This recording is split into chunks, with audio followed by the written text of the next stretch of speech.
Hi, this is Anna Imagination with the Healing Garden, and we're going to be talking about manifestation, all of it, the good, the bad, and the ugly. I'm going to show you what manifestation looks like for me. So, the universe and I have a relationship. Oh, yes, we do. We are married. We have been together for, since I was 4 years old. And she and I have a thing happening. So, it started off with her taking care of me. The very first few years of my life was 100% her taking care of me. I would have a really bad situation, but she was always there. I would sneak out in the middle of nights and literally dance naked in moonlight or the rain. And I did not know it then, but in doing that, I was actually tapping into her gorgeous moon energy and just absorbing it. And she was turning me into a chakra stone. I had no idea she was doing it. I was just being authentic, original, true to myself, and I just loved the moon and I wanted happiness. So I did it because it felt right, it felt good, and it gave me joy. Those are important. Write them down. So, about 2 years later, and it was so funny because when I was 4, I had a dream, a wish that I constantly had in my head going, I wish I could just have anything I want. I wish I could just have whatever I wanted. I wish I could just get whatever I wanted. Boom! So about 2 years after that, I noticed that everything I wanted, I got. Everything. Sometimes it would take a while, but I always got what I wanted. I still always get what I want. I learned by the time I was 12 that I really needed to be careful with what I said. Because I learned that when I say it, I get it.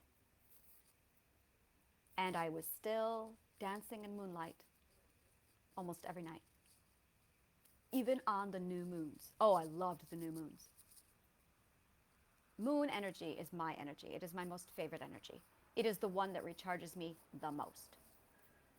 So I stepped into it, and every time I did, I felt like I was just being recharged. Literally, I was a chakra stone.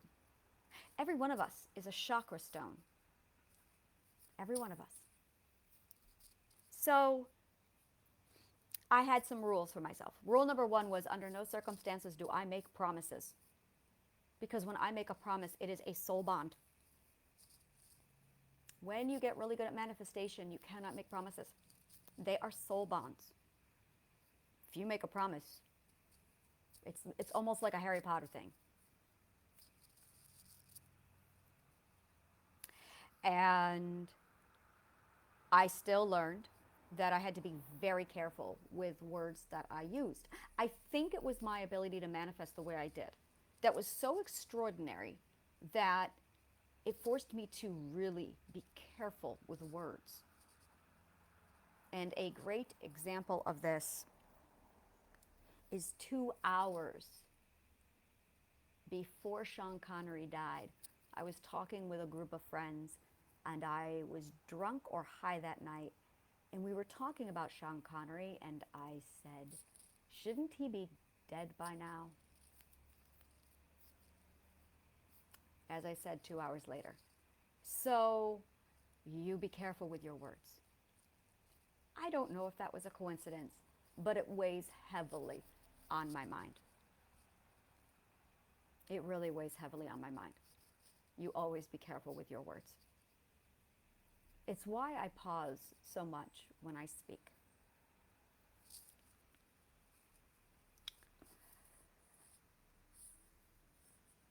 I have my cognitive core that I teach people, and I will be covering it in this group. I'm going to be doing this next Sunday as well. I want to be doing this every Sunday. I need to. I have to be here, and it's time. So she's always been there. And I don't know if she's outside or if she's inside. I don't know. All I know is she and I are very close, and very, very close. And she talks to me every now and then, but not very often. It's like one, maybe two words. Like, tell your story.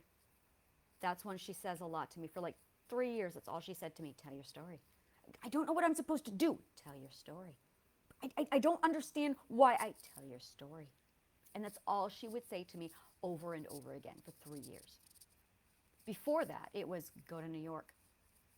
I have to go to New York. Go to New York. I don't know what I'm saying. Go to New York. Go to New York. Okay. So I went to New York. I'm here. I'm here because it's my home. It's my baby. I love my New York. But she also told me to get here. So here I am. And last night she said, hold on, in reference to my partner. Just hang on. Hang on. Now, hang on is the thing that I say to younger me every time anyone asks the question, if you could go back to your past and give yourself any advice, what would you say? And my advice is hold on. Hang on. It won't last forever. Hang on. Endure this. Endure it. Hang on, sweetheart. It does get better. So it's really ironic that I've got intuition now, this universe outside saying to me, hang on. Son of a bitch!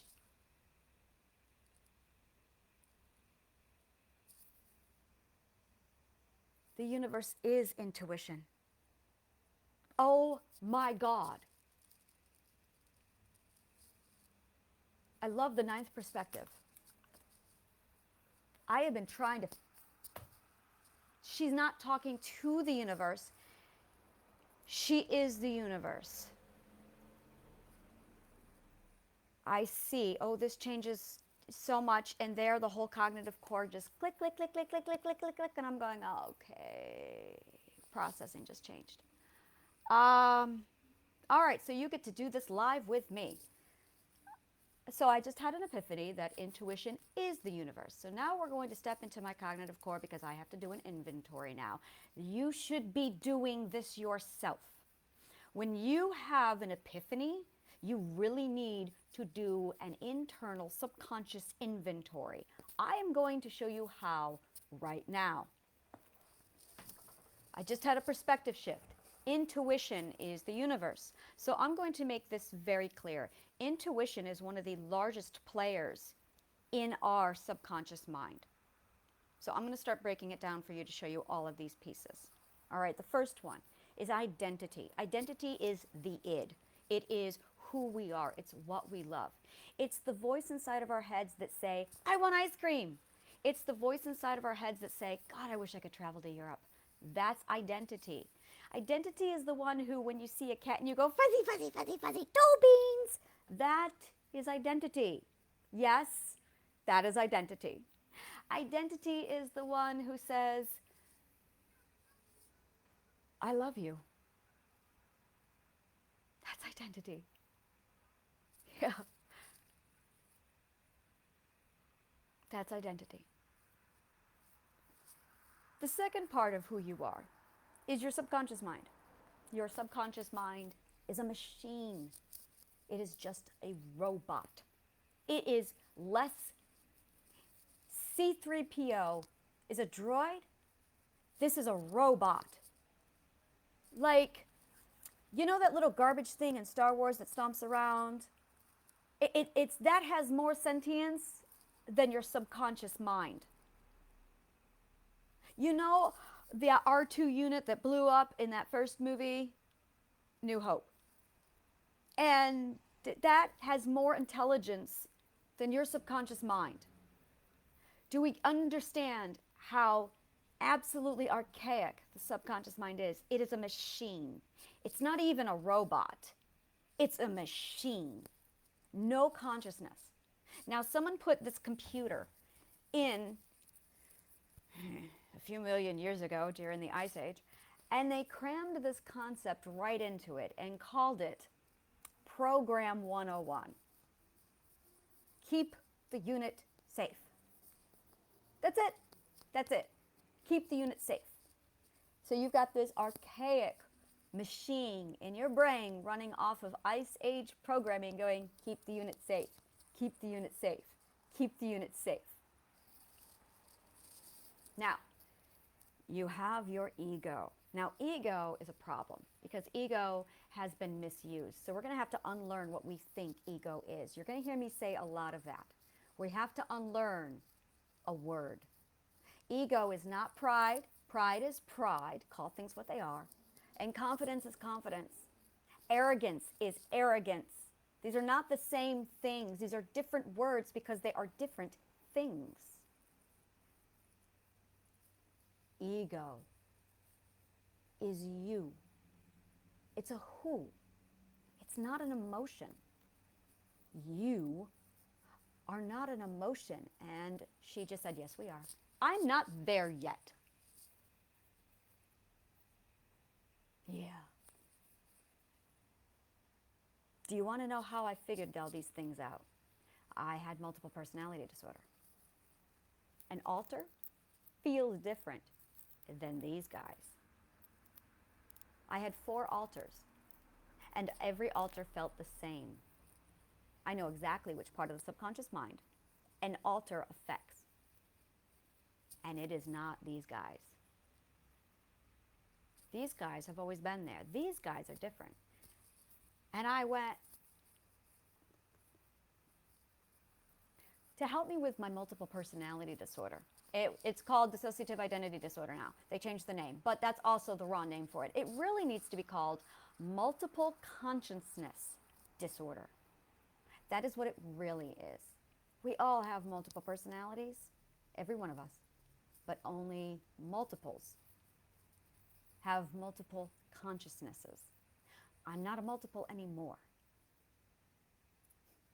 I integrated April of 2023, and I have not split since. But in order to help me understand my multiple personalities, my multiple consciousnesses, I had to create characters out of all of them. I had to give them names, give them roles, give them jobs. I had to turn them into people. Now, I had a lot of voices in my head back then. So I turned everybody into people. I turned everybody into people. My subconscious mind is Rick. My fear system is Jerry. Identity is a woodland fey nymph who dances on moonlight and dreams. That's identity.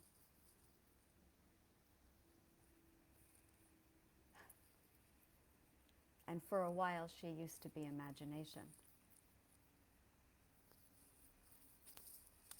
And then I realized that as I addressed everybody and I figured shit out in my head and I took my 28 years of psychology and philosophy and I worked around with everybody and said, okay, everybody, I got my team. What's going on here? And then I integrated. Now, long before I integrated, did I know that identity and ego, at the time I called it conscious awareness, were over here. I could feel definitely identity and conscious awareness. At the time I called her Angel. I've been calling her Angel since I was 12 years old. She's always been there screaming inside of my head. If you have screaming inside of your head, that is your identity. She's screaming because you're not listening, and she's in a lot of pain.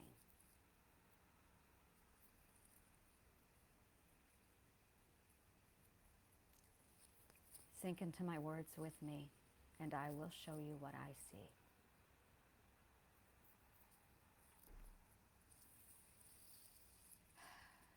The screaming inside of your head is identity telling you, I'm here. They've taken me. I can't get out. She is the reason why you are in pain. She is the reason why you have emotional suffering. I just remembered the pain I felt, and it's the first time in a year I remembered it. And I remember that pain. I forgot the pain. Oh, I love being so healed that you forget the pain.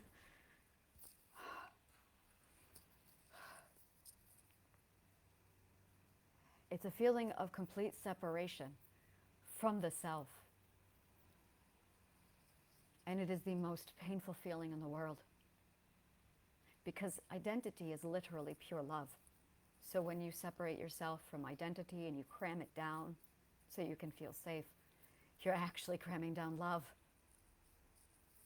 So you're living without love. That's why it hurts. I am grateful to have identity back. I love identity. This is the journey of how I saved identity. My story is how I saved identity. And I'm going to tell you my story so you know how to save yours. I grew up in an environment that conditioned me to not think, not talk, not know, and not question. It destroyed my curiosity. It instilled obedience. And it taught me other invaluable lessons that would go on to shape me. It told me that I had to obey men. It told me that I should never argue or talk back. It told me that good equals obedience. It taught me all of these things. But my identity was different. When I was 4 years old, I watched my brother rip animals apart and throw the pieces at me. I learned a lesson that day. That animals are people. That animals have rights. I had to watch them die and suffer. I was 4 years old. My mother screamed at me for screaming. I was too weak to save them.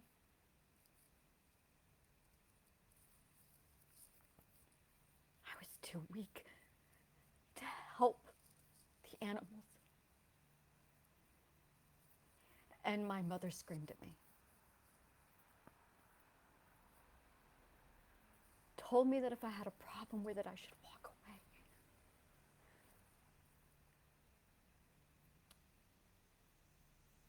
I became a vegetarian that day because I learned an ethic. I learned about cruelty. I learned about helplessness. And I learned about how much I could feel their pain.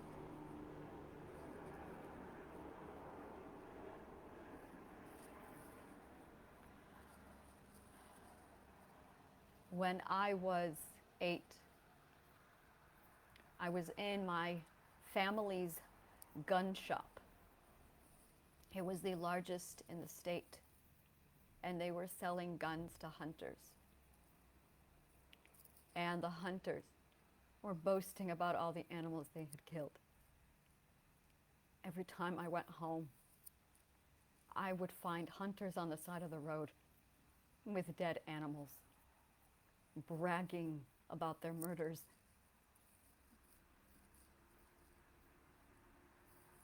I would go to my grandparents' house and there would be deer hanging upside down, draining.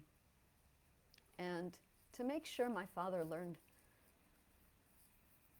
to make sure that my father knew my lesson well, there were times he'd bring it home and make me cut it up for him. During the day, I would go into the forest and I would sit quietly all day. and I would watch nature move. I would watch deer eat. I watched them give birth.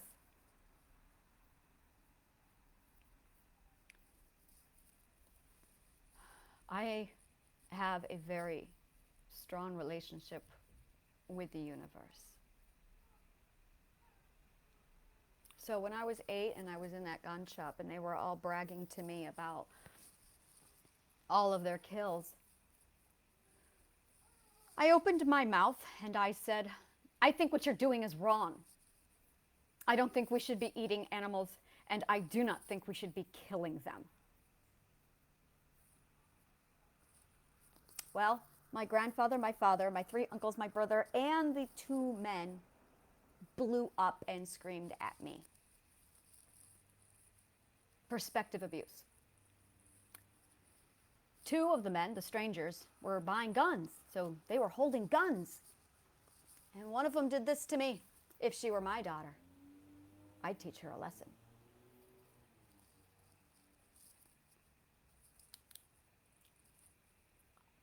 There was a lot more said. Every man gave his opinion. How I should not speak. How I should not. Oh, they Tommied me.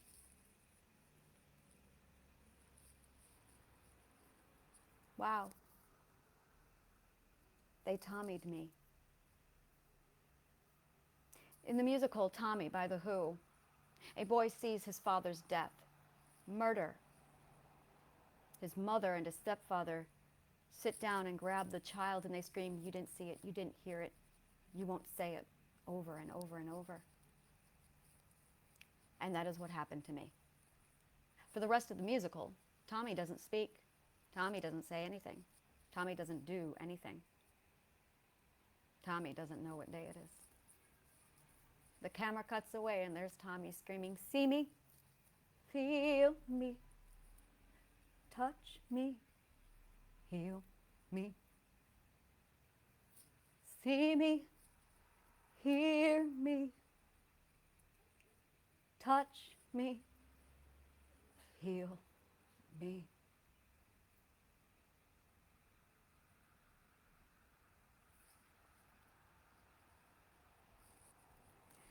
When I watched the musical Tommy when I was 15 years old, it was like someone understood me.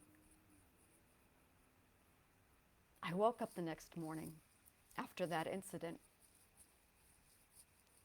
with no memory. I was Joanna. I had multiple personality disorder. They told me not to be a vegetarian. They told me what my place was. They told me that I would be obedient. They told me that I would be a good little white Republican conformist housewife, except I am a vegetarian, a BDSM mistress, polyamorous, smarter than them. Big no-no, big no-no. A white woman can never be smarter than a white man. That's what they never say out loud. A white woman is never allowed to be smarter than a white man. You don't know the abuse they put you through if you are. I forgot everything that I was that day, except one thing, because they never suspected it. They never suspected it. Those goddamn arrogant bastards. So they never took it away from me. They never knew how smart I was. They thought I was stupid. So they did not tell me to not be smarter than them. So my subconscious mind, when it absorbed all of these things they said that day, did this inside. Remember, it's a machine with one archaic program. Keep the unit safe, And suddenly I was in a room filled with a lot of danger. So this is what my subconscious mind did. Every word they said to me, every threat, everything that day. The 1 hour long ride home I had with my father, well, he continued the 1 hour screaming saga in the gun shop. I can't believe you said that. You embarrassed me. You humiliated me for an hour. And then my brother continued it for another 45 minutes. I can't believe you said that. I can't believe you said that. I just can't believe you said that. What the fuck are you doing saying that shit? I can't believe you said that. So yeah, I woke up the next morning having no idea who I was. No memory. No fucking memory except 4 years old, my brother mutilating those animals,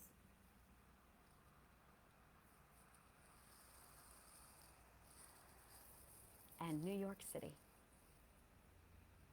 I just remember looking at Manhattan, being so happy. I remember being very unhappy when they took me away.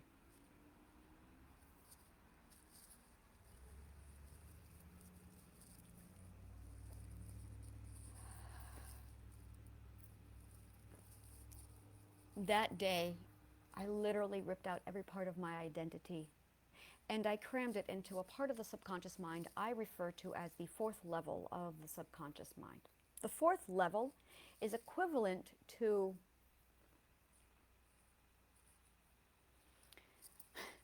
the subconscious mind's closet, where it keeps all of its skeletons. That is the fourth level of the subconscious mind.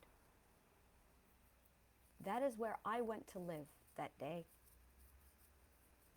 1988, Joanna took me and put me in the fourth level of the subconscious mind. And then the subconscious mind wiped Joanna's memory of even me. So Joanna didn't even know she was an alter. That's what the subconscious mind does. That is the extreme it will go to keep you safe. Don't trust your subconscious mind. Rule number 1 of Triadic healing. You do not trust your subconscious mind. Don't do it. Because mine picked me up, dropped me in the fourth level of the subconscious mind, supplanted an alter in my place, named her Joanna, and then wiped her memory clean of me for 32 years. So my story is the story of what it looked like living inside the subconscious mind for 32 years. That is who I am.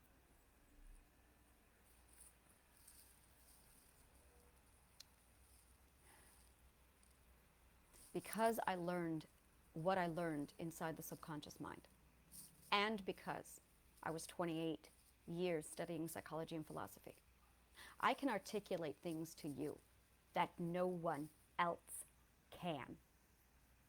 That is my value.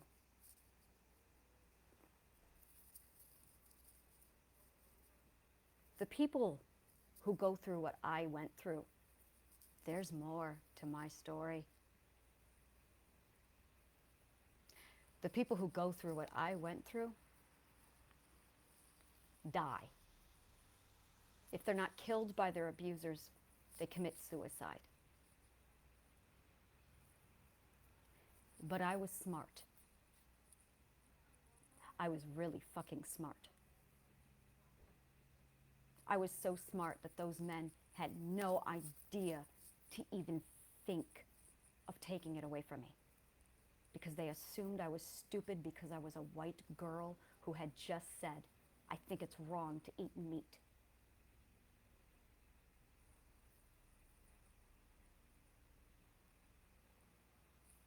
So they took everything about my identity away from me except my intelligence.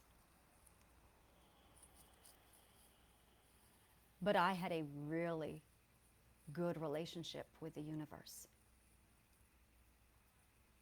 I had a really good relationship with the universe. I'm going to be honest with you. What happened to me is what has happened to you.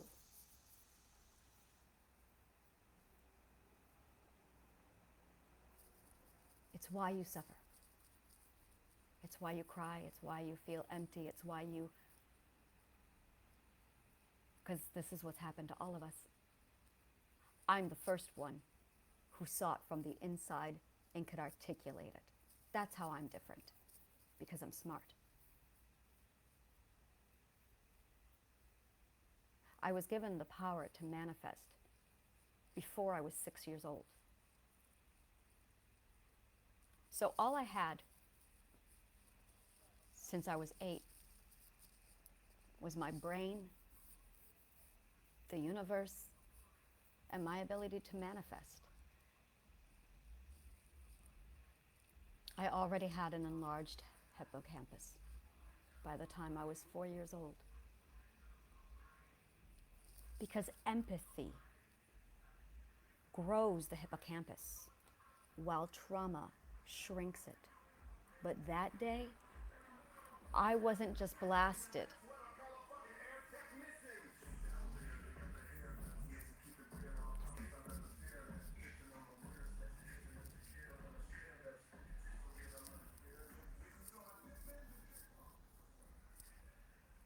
Music is frequency, and I can't not dance.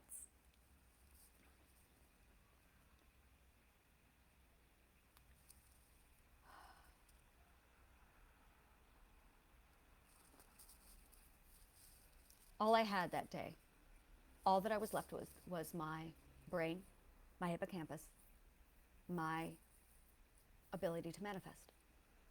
Everything else was taken from me. And the fact that New York City made me happy.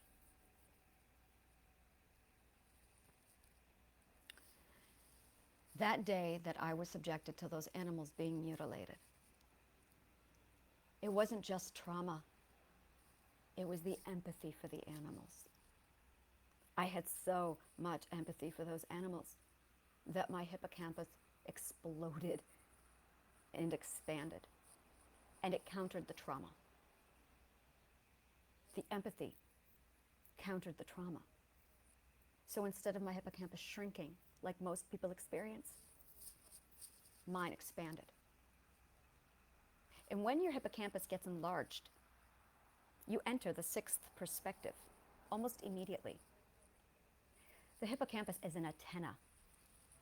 Guess what it plugs into? The energy field. So the energy field, our gorgeous little magnetic field that just wraps around the earth and goes through it, and also goes through us, up our spinal cord, into our brains, and plays around in there. We have an antenna inside of our brains called the hippocampus. A gorgeous little transmitter. That's what the hippocampus really is. Physicists will figure this out in a couple years.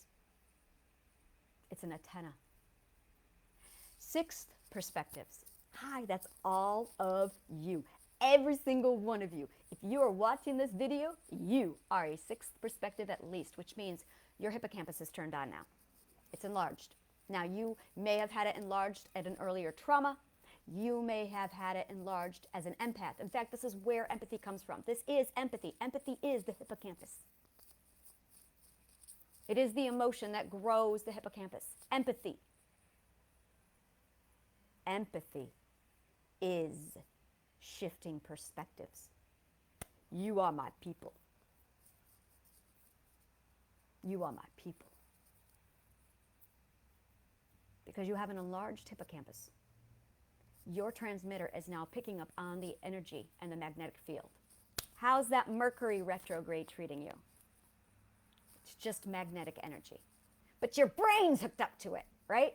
Your brain. Your fucking brain is hooked up to this thing. It is the brain. Your brain is a transmitter. Awesome, right? So yeah, things are gonna get wonky at the sixth perspective. Your third eye opens. You see shit from the future that hasn't happened yet, and you see shit from the past that hasn't happened yet, and it's all happening at the same time. And you're going, what the fuck is this shit? What is going on with this shit?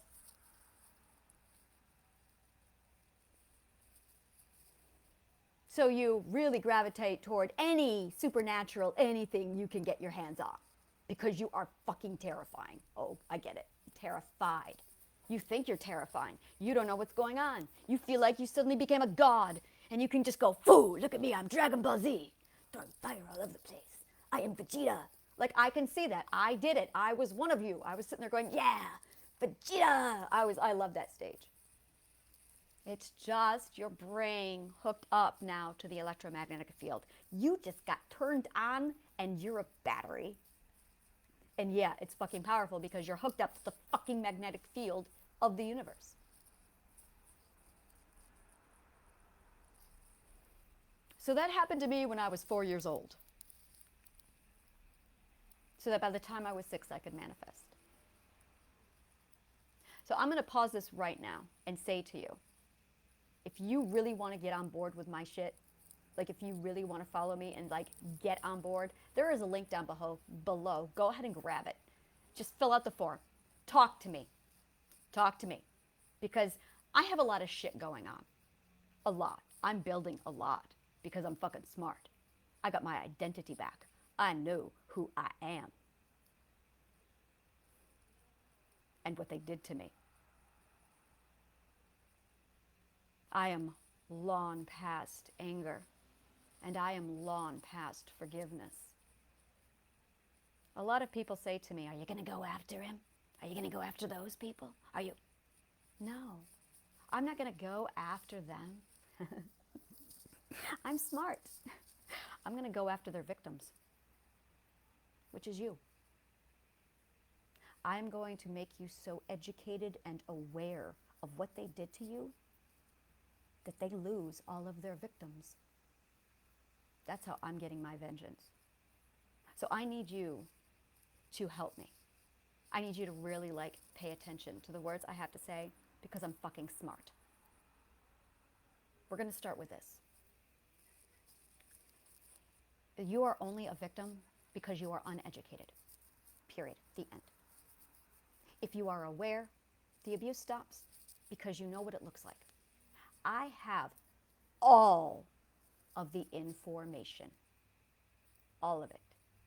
I know what abuse is, how it creates mental illness, how to stop mental illness, where the mental illness is in your brain. Remember, 32 years living inside the subconscious mind. There's more to my story. After these people said to me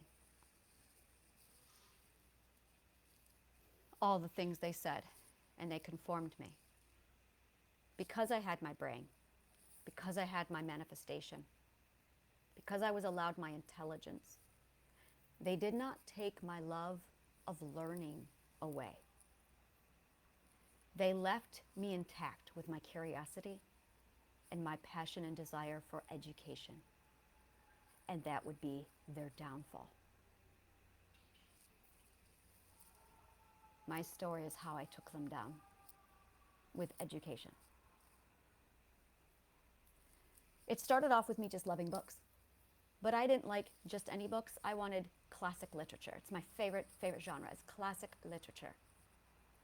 The books that have survived the test of time survived for a reason. So I don't waste my time on modern fiction. I read classic literature because they're still around for a reason. Now I learned about allegory. Finally, a little late, 19 years old. We should be learning about allegory when we're 5. Allegory is the one word that is never used in any school, anywhere, if they can help it. Where I came from, it was banned. It was absolutely not allowed. So the word allegory was one that was never in my vernacular. It wasn't until I finally hit 19 years old and I combined the reading of Lord of the Flies with watching the movie Heart of Darkness, Apocalypse Now, and then watching the movie Instinct with Cuba Gooding Jr. That gorgeous little cocktail shifted my perspective so I could see something I had never seen before. I could see perspective. I could see perspective with that cocktail. Lord of the Flies, Heart of Darkness, Apocalypse Now, Instinct. I watched all 4 of those movies in the same weekend, on purpose.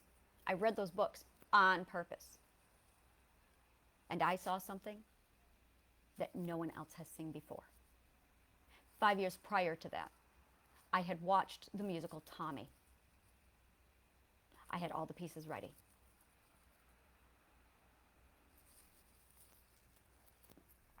I'm going to go ahead, shut this down, and restart another video, because this next part is really where it all starts to come together. Again, take a look at that link below if you want to talk to me, if you want to get involved, if you want to know what I offer, what I do, and how I can help you. Take that link below. Thank you so much, and may the kindest of words always find you. I will be right back.